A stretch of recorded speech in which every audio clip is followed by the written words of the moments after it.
Muhammad.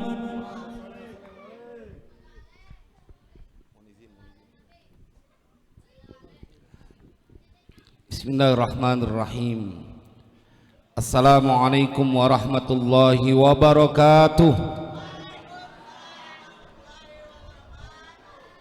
Alhamdulillahi rabbil alamin.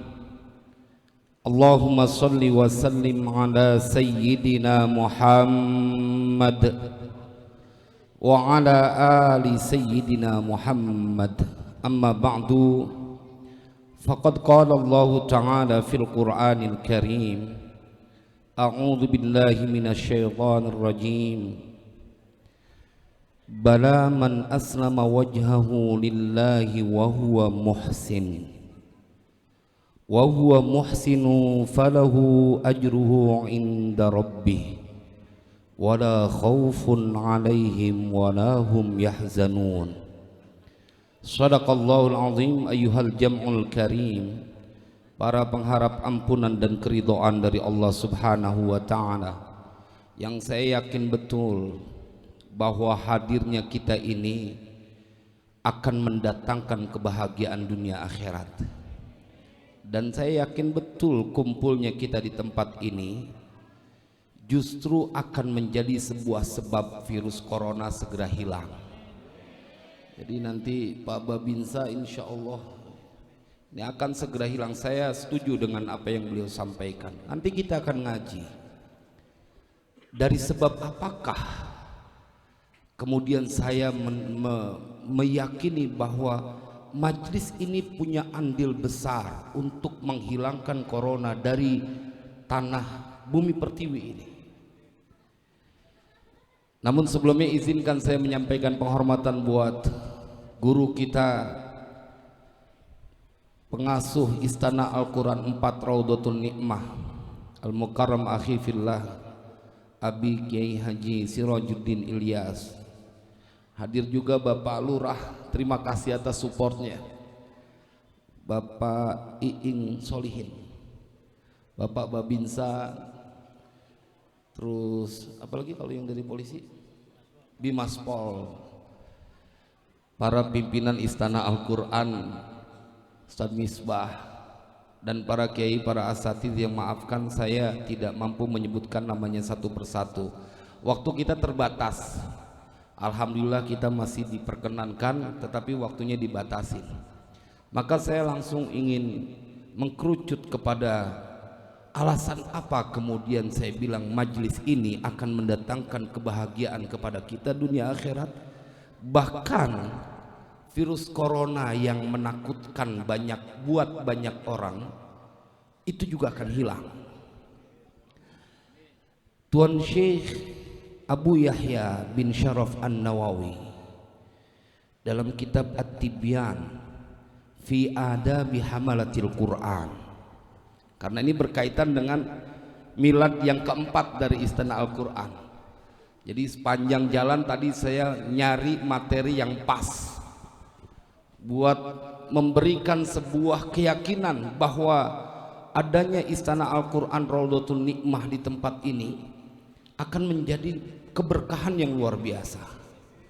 Dalam kitab itu Tuan Syekh Abu Yahya bin Syaraf An-Nawawi menceritakan tentang pengalaman spiritual seorang ulama besar yang bernama Tuan Syekh Salman An-Nawad.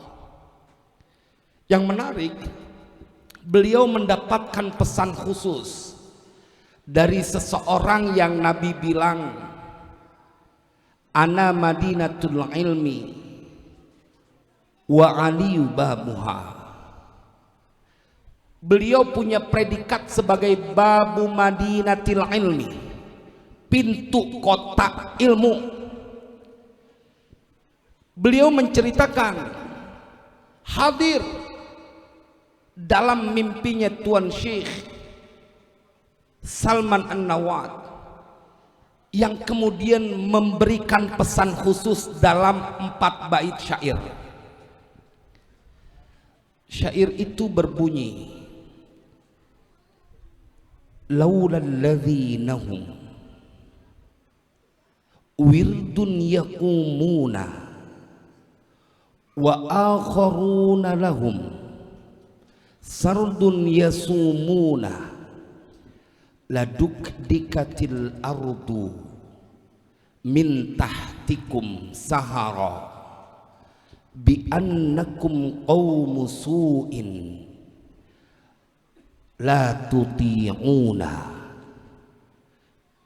Beliau memberikan pesan, seandainya tidak ada orang yang mempunyai wirid di waktu malam, seandainya tidak ada orang yang demen baca Al-Quran, karena wirid dalam konteks itu adalah orang yang membaca kalimat-kalimat thayyibah, membaca ayat-ayat Al-Quran. Kalau bukan karena ada orang yang di malam hari mereka membaca Al-Quran, kalau tidak ada orang yang lainnya, wa akharuna lahum, dan tidak ada yang lainnya bagi mereka, sardun yasumuna, mereka berpuasa di siang hari, laduk dikatil ardu min tahtikum sahara, niscaya akan digoncangkan sekencang-kencangnya bumi kalian di waktu sahur. Bi annakum qaumus su'in la tuti'una, karena kalian sibuk dengan urusan dunia, tidak demen dengan majlis-majlis zikir, majlis-majlis ilmu, tidak demen dengan puasa-puasa sunnah, maka kalian tidak mempunyai ketaatan. Tapi ketolong, ada orang yang di malam hari mereka punya wiridan baca Al-Quran, majlis zikir, rotibul haddad. Ada orang yang dia demen nahanin lapar di waktu pagi, padahal nggak wajib hukumnya dia berpuasa, tapi puasanya tuh orang akan mencegah guncangnya dunia.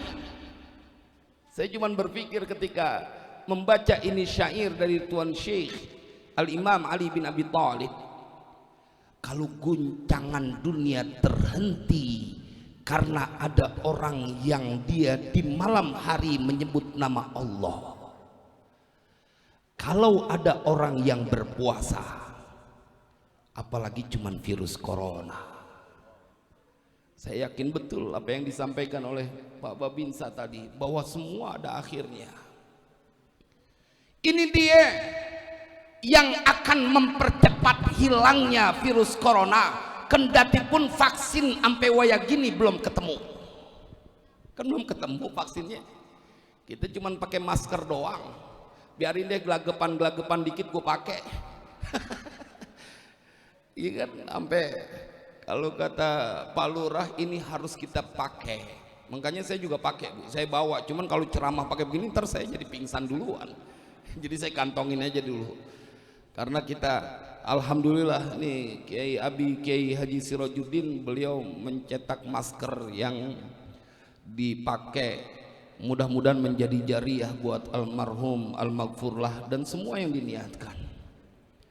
Kalau Abi Kiai Sirajuddin nggak pakai karena biar cahayanya tetap kita lihat. Tetapi menarik, saya perlu sampaikan perihal beliau. Saya betul pimpinan pusat dari Istana Al-Quran, tapi yang tadi saya sampaikan dalam syair Tahadduts bin Nikmah, dua-duanya beliau jalani. Saya sampai payah buat ngingetin beliau, udah Ustaz, jangan puasa melulu, ntar aneh jadi tambah kelihatan gemuknya. Jadi kurus aneh gemuk.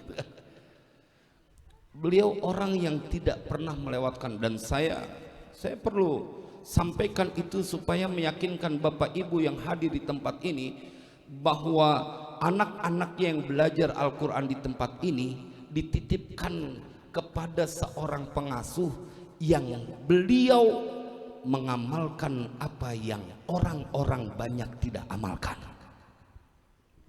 Jadi kalau ada istana Al-Quran atau tempat dimanapun majlis-majlis taklim, majlis zikir, maka tidak mungkin tempat itu, kampung itu mendapatkan bencana. Nggak mungkin, karena guncangan dunia tak mampu bergerak terjadi bila ada mereka yang setiap malam membaca Al-Quran. Dan di istana Al-Quran ini, jemaah sekalian yang berbahagia, santri-santrinya saban malam, bahkan ada yang mereka tidak tidur demi untuk menghabiskan waktunya bersama Al-Quran.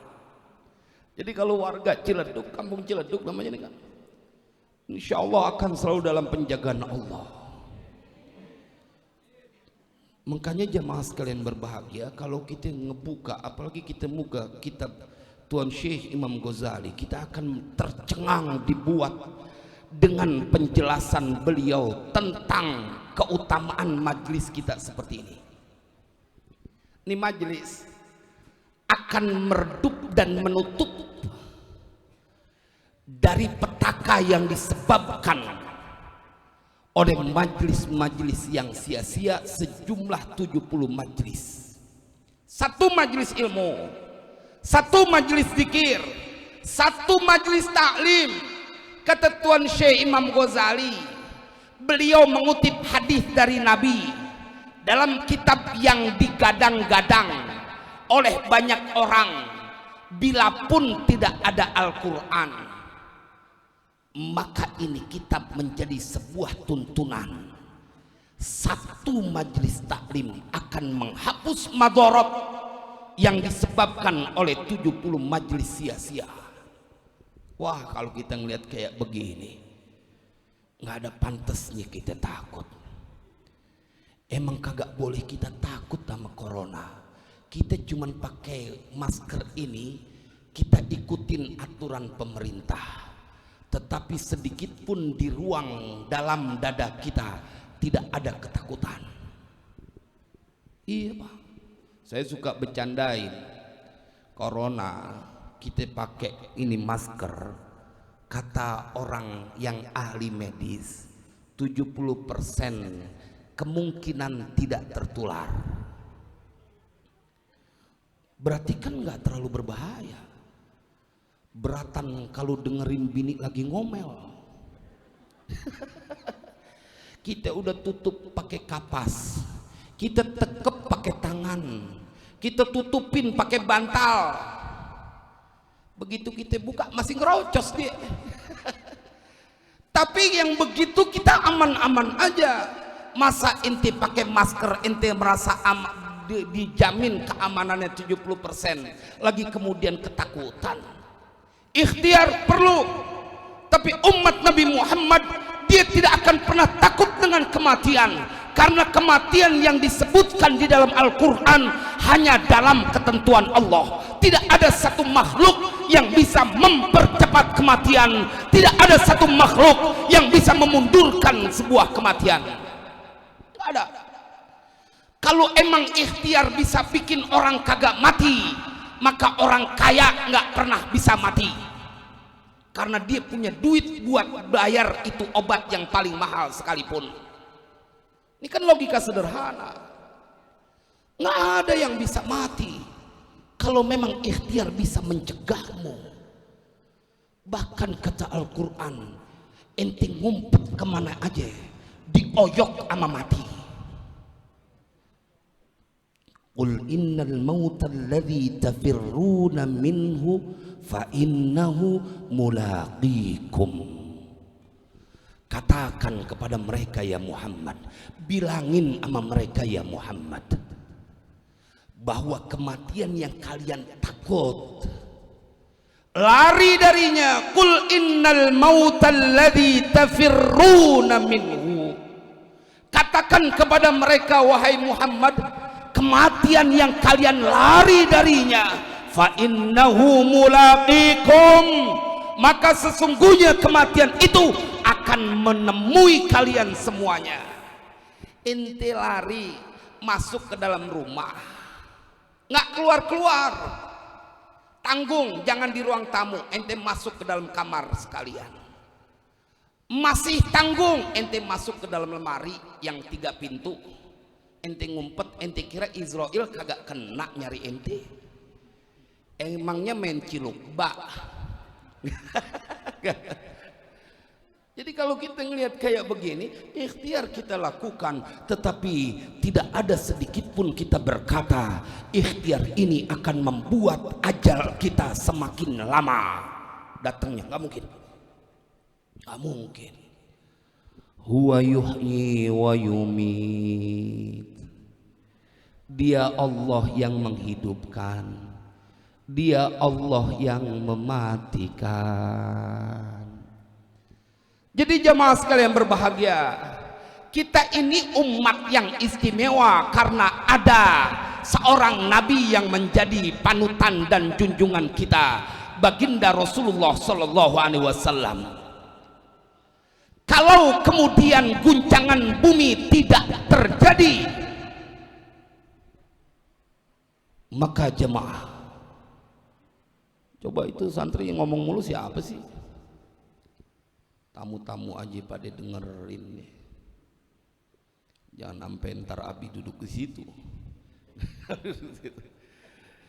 Jemaah sekalian yang berbahagia, nggak apa-apa Bu, karena saya santri saya, jadi saya kalau ngingetin nggak apa-apa. Makanya kalau ibu-ibu berisik, saya emang nggak berani ngingetin, cuman saya kencengin suara saya biar gak kedengeran.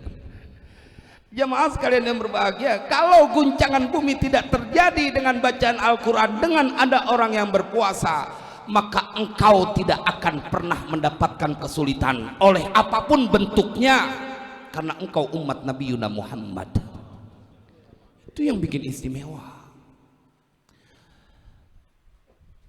Tuan Syekh Umar Ibnul Khattab bahkan ketika ingin meyakinkan orang-orang yang demen baca Al-Quran, beliau memberikan sebuah kalimat motivasi.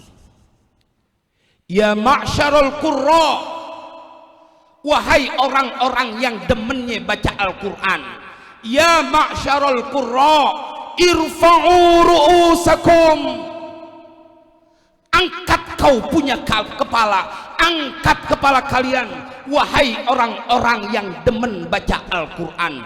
Irfa'u ru'usakum faqad wadoha lakumut tariqu, maka sungguh telah jelas jalan yang kalian tempuh. Wastabiqul khairati, dan berlomba-lombalah kalian kepada kebaikan.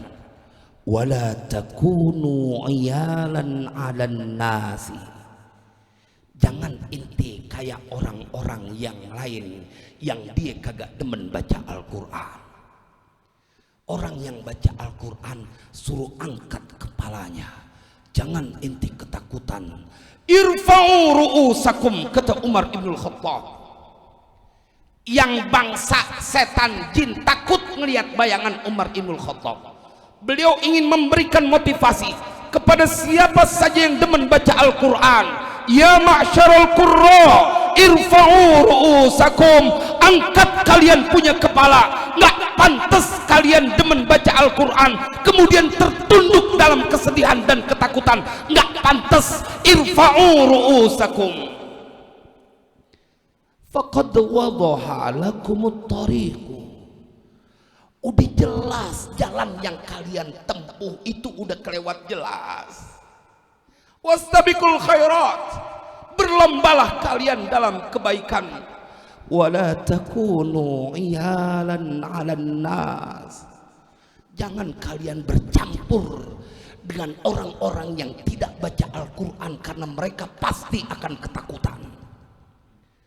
Ya Rabbana, jangan kata sampai kita baca Al-Quran 30 juz Bu. Saya sampaikan di majelis ini, bahkan di pengajian bulanan pernah saya sampaikan, itu bacaan Bismillahirrahmanirrahim dalam syarah Ratibul Haddad, hurufnya ada 19. Penjaga neraka jahanam itu, kata Al-Quran, 'alaiha tis'ata asyar, penjaga neraka 19 pasukan dari bangsa malaikat. Apa yang terjadi? Satu huruf bismillah membungkam satu pasukan malaikat penjaga neraka. Enggak boleh masuk neraka mereka yang lisannya demen baca bismillahirrahmanirrahim. Enggak boleh malaikat menyentuh seorang hamba yang lisannya baca bismillahirrahmanirrahim. Ini yang kita temuin pertama kali dalam surat Al-Fatihah. Bismillahirrahmanirrahim kau baca, dijamin dari siksaan neraka jahanam kau tidak akan mendapatkan. Bagaimana mungkin kalau siksaan di yaumil qiyamah kau dibuat aman oleh Allah dari lantaran keberkahan Al-Quran, kemudian di dunia kau dibiarkan dalam kesusahan? Tak pernah mungkin. Tidak akan pernah terjadi. Tidak akan pernah terjadi. Maka itu majelis ini menjadi sebuah kesempatan kita untuk membangkitkan lagi. Usaha gue pakai masker, bukan cuman peraturan doang. Biarin deh gelagapan dikit daripada gue didenda. Kan sekarang naik kata dendanya sampai 1 juta. Ada yang lebih parah lagi, disuruh tiduran di peti mati. Useng deh, gue masih punya anak bini masih kecil-kecil, suruh tiduran di dalam peti. Ikutin, taatin, karena itu menjadi keputusan pemerintah yang sekarang sedang memimpin kita. Nggak usah dibantah, tetapi jangan kau biarkan menyusup ke dalam ruang hatimu ketakutan akan kematian. Gak boleh. Jemaah, ini ada bapak tentara, bapak TNI, mereka yang terjun di perbatasan menjaga tanah negara kesatuan Republik Indonesia, berpisah dengan keluarga, anaknya, taruhannya nyawa. Betul ya Pak TNI? Saya suka dapat cerita dari jamaah yang mereka sempat tugas di daerah-daerah perbatasan. Itu belum lagi dengan ancaman alam. Mereka tidak pernah diperbolehkan takut oleh komandannya.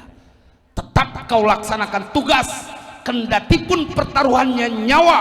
Yang memerintahkanmu adalah negara. Komandanmu menginstruksikan itu. Apapun yang terjadi, hadapi. Hilangkan rasa takut. Seragam yang kau pakai itu tak pantas dipakai oleh orang yang penakut. Jemaah, bagaimana mungkin kita takut kemudian kalau ini instruksi langsung dari Allah?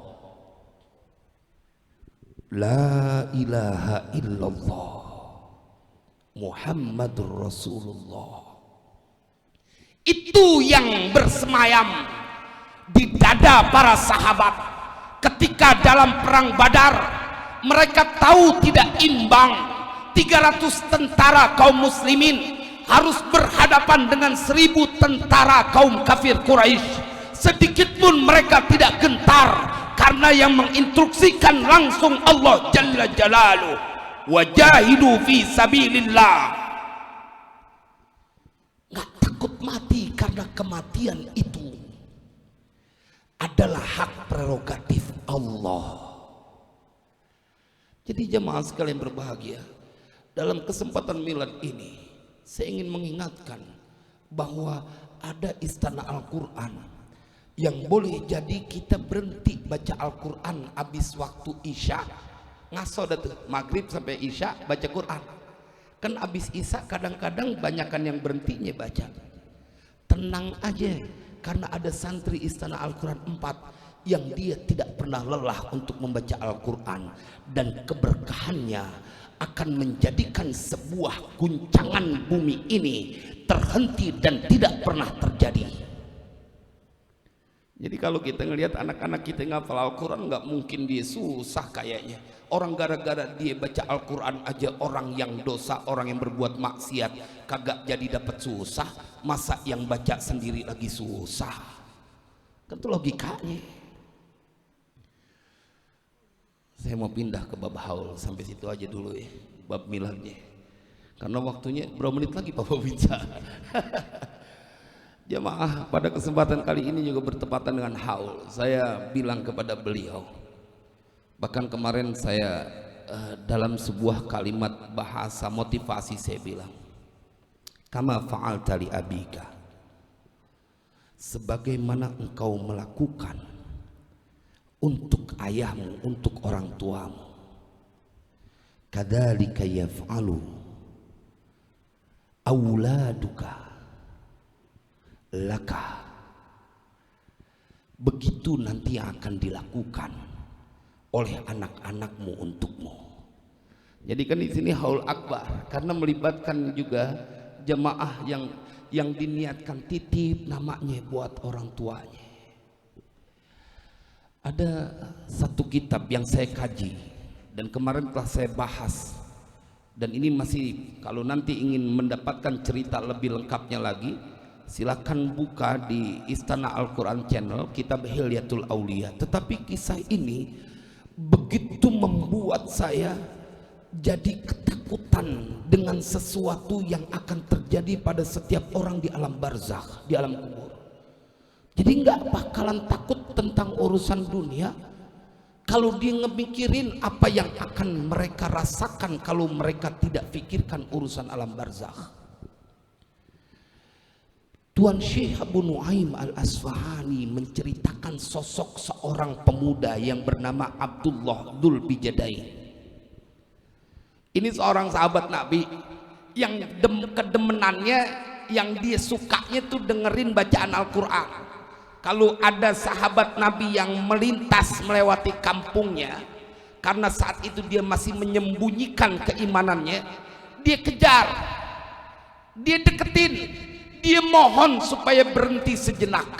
Wahai saudaraku, berhentilah sejenak, lalu kumandangkan satu ayat yang kau hafal, biar aku mendengarnya.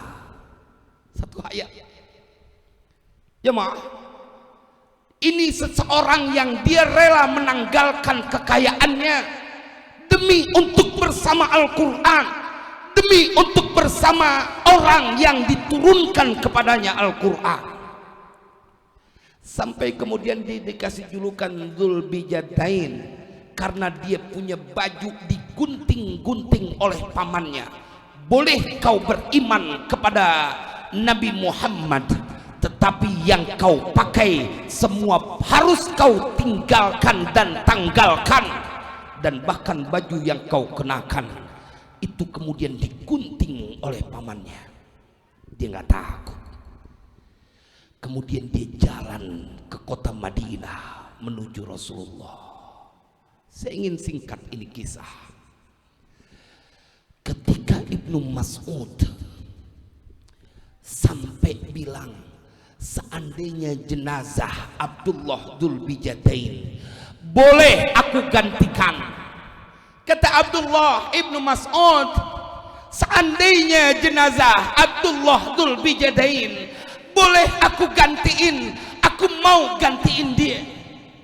Saking dia merasakan perlakuan yang begitu istimewa dari baginda Rasulullah. Innahu talla, orang yang demen baca Al-Quran. Jemaah, apa yang dilakukan oleh Nabi? Nabi menggali kubur buat Abdullah Dzul Bijadain di waktu malam hari, karena dia meninggal di saat perang Tabuk. Di waktu petang hari Nabi nguburin malam hari, disaksikan oleh Abu Bakar dan Umar Ibnul Khattab. Nabi yang ngegali itu kuburannya, Nabi yang ngegali kuburannya.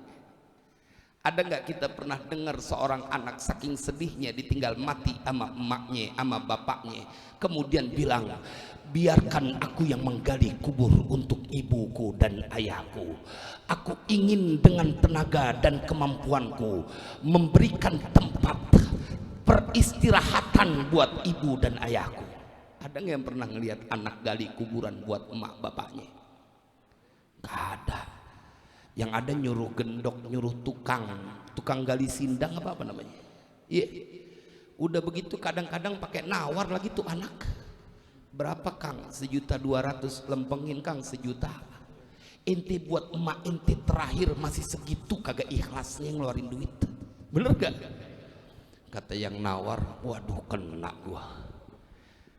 Jemaah sekalian yang berbahagia, Nabi yang gali, tangan mulia beliau yang menggalinya. Sahabat-sahabat Nabi kalau selesai bersalaman, tangan itu diciumi oleh mereka karena telah bersentuhan dengan tangan Rasulullah. Tetapi Abdullah Dzulbijadain digaliin kuburannya sama Nabi, dan kemudian Nabi yang meletakkan itu jasad Abdullah Dzulbijadain. Coba kita bisa bayangkan kedudukan mulianya Abdullah Dzulbijadain. Nabi menangis pada saat Nabi meletakkan itu jasad Abdullah Dzulbijadain. Nabi tak mampu menahan derai air mata karena begitu sedih melihat Abdullah Dzulbijadain. Nabi yang taruh setelah Nabi yang menggalinya. Begitu Nabi naik, kemudian dirapiin itu kuburannya oleh Umar Ibnul Khattab dan Abu Bakar. Ibnu Mas'ud tiba sempat menegur, apa yang kau lakukan wahai dua sahabatku, sementara Nabi kita menggali dan turun ke lubang kubur itu. Jemaah, bukan cuman itu. Begitu Nabi selesai, ditimbun tu jenazah dengan tanah, istaqbalal qiblah. Nabi kemudian menghadap kiblat. Nabi yang gali, Nabi yang naruh. Begitu udah kelar, Nabi masih menghadap kiblat. Nabi menghadap kiblat. Kemudian Nabi berdoa, Allahumma inni amsaitu anhu radiyan fardu anhu ya Rabbana. Nabi kemudian berdoa, ya Allah, tadi petang hari aku bersamanya dalam keadaan ridho, karena itu aku meminta kepadamu, berikan keridhoanmu kepada Abdullah Dzulbijadain. Nabi yang kuburin, Nabi yang gali, Nabi masih ngedoain. Bukan cuman sampai di situ. Tuan Syekh Abdullah, Tuan Syekh Abu Nuaim Al-Aswani menceritakan kelakuan yang begitu membuat Abdullah ibnu Mas'ud iri. Apa yang Nabi lakukan? Wa kabbara arba'an, dan Nabi bertakbir 4 kali. Apa yang bisa kita simpulkan? Betapa berat alam kubur, betapa berat alam kubur. Nabi yang menggali, yang meletakkan, masih tak cukup kemudian diikuti dengan doa, masih tak cukup kemudian diikuti dengan takbir 4 kali. Maka setiap haul yang kau lakukan adalah sebuah bukti engkau mencintai dan menyayangi orang-orang yang telah meninggal dunia. Wassalamualaikum warahmatullahi wabarakatuh.